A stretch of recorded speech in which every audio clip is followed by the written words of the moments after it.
IUI यानी कि intrauterine insemination या कृत्रिम गर्भाधान, ये रिप्रोडक्शन की ऐसी टेक्निक है जिसमें कि सीमेन सैंपल को लैबोरेटरी में स्पेशल टेक्निक से तैयार किया जाता है और वो प्रिपेयर्ड सैंपल आपके गर्भाशय में या यूट्रस में डायरेक्टली ट्रांसफ़र कर दिया जाता है। कुछ सेट ऑफ कपल्स के लिए ये IUI हेल्पफुल रहता है, जैसे कि वो कपल्स जिनका हस्बैंड का सीमेन काउंट वीक है, यानी कि active motile sperms egg rupture के टाइम पे गर्भाशय में नहीं पहुंच पाते, या कि वैसे कपल्स जिनका कुछ कारणवश फिज़िकल रिलेशनशिप्स नहीं बन पाते हैं। उसके कारण या तो हस्बैंड में हो सकते हैं या वाइफ में।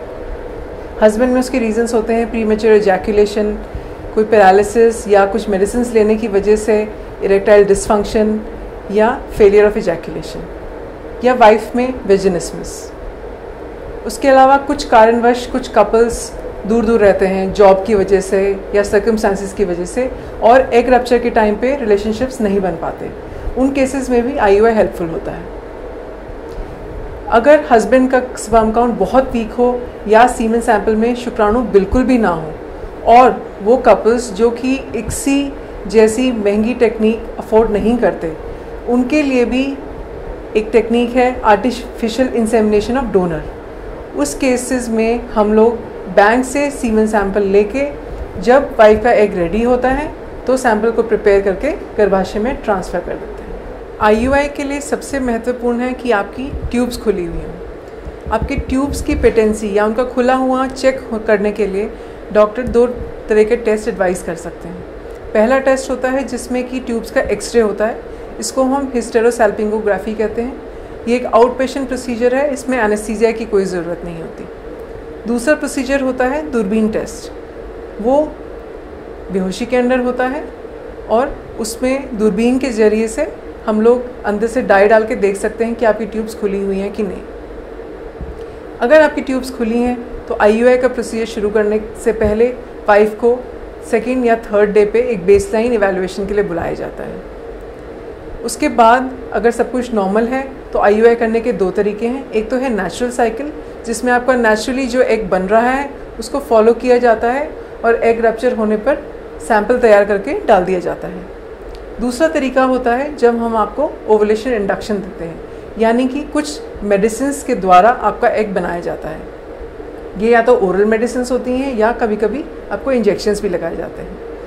यूजुअली हम लोग IUI के साथ ओवुलेशन इंडक्शन प्रेफर करते हैं क्योंकि उससे आपका प्रेगनेंसी रेट बेटर हो जाता है। मेडिकेशंस देने के बाद आपको रेगुलर अल्ट्रासाउंड के लिए बुलाया जाता है आपका एग देखने के लिए, जिसको हम फॉलिकुलर मॉनिटरिंग कहते हैं। जब आपका एग रेडी हो जाता है तो आपको एग रप्चर के लिए इंजेक्शन लगाया जाता है, जिसको ट्रिगर कहा जाता है। इंजेक्शन लगने के 24 to 48 आवर्स के बीच में आपका इंसेमिनेशन किया जाता है। IUI के लिए सैंपल या तो हस्बैंड से लिया जाता है या कुछ केसेस में सीमेन बैंक से लेते हैं। उसको एक स्पेशल टेक्निक से लेबोरेटरी में तैयार किया जाता है, जिससे कि एक्टिव स्पर्म्स बाकी सीमेन सैंपल से अलग हो जाते हैं। स्पर्म प्रिपरेशन के बहुत सारी टेक्निक्स हैं।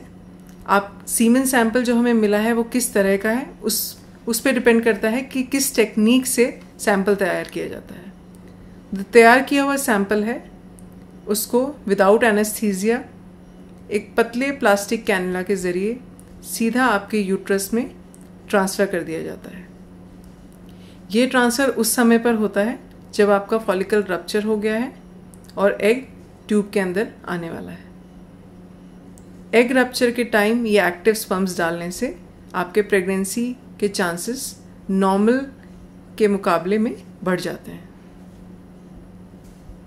IUI एक बहुत ही सिंपल आउट पेशेंट और पेनलेस टेक्निक है, जिसके ज़रिए आप नॉर्मल के कंपैरिजन में एक बेटर प्रेगनेंसी रेट पा सकते हैं और मेजॉरिटी ऑफ कपल्स जो हमारे पास बेसिक इनफर्टिलिटी से आते हैं उनको हम IUI के ज़रिए ही हेल्प कर सकते हैं। अब IUI से रिलेटेड कुछ मिथ्स हैं, कुछ गलत फहमियाँ हैं।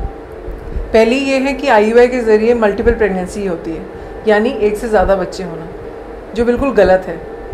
जो मल्टीपल प्रेगनेंसी होती है उसके कारण IUI नहीं होता, बल्कि वो मेडिसिन्स होती हैं जो हम ओवुलेशन इंडक्शन के लिए देते हैं, क्योंकि यूजुअली उन मेडिसिन्स के कारण आपका एक से ज़्यादा एग बनता है। दूसरा, जो IUI के द्वारा बच्चे पैदा होते हैं और नॉर्मल नहीं होते, ये बिल्कुल गलत है, क्योंकि जो IUI के ज़रिए आपकी प्रेगनेंसी हो रही है बिल्कुल नेचुरल है।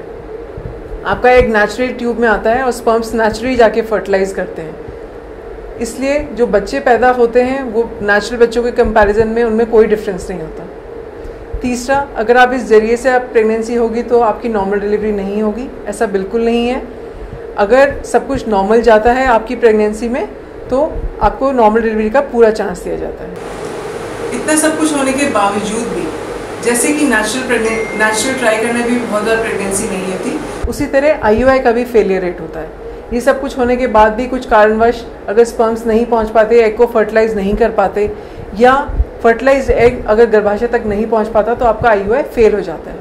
उन केसेस में डॉक्टर से कंसल्ट करके आपको आगे की टेक्निक्स अपनानी चाहिए, जिस तरह की IVF या टेस्ट ट्यूब बेबी।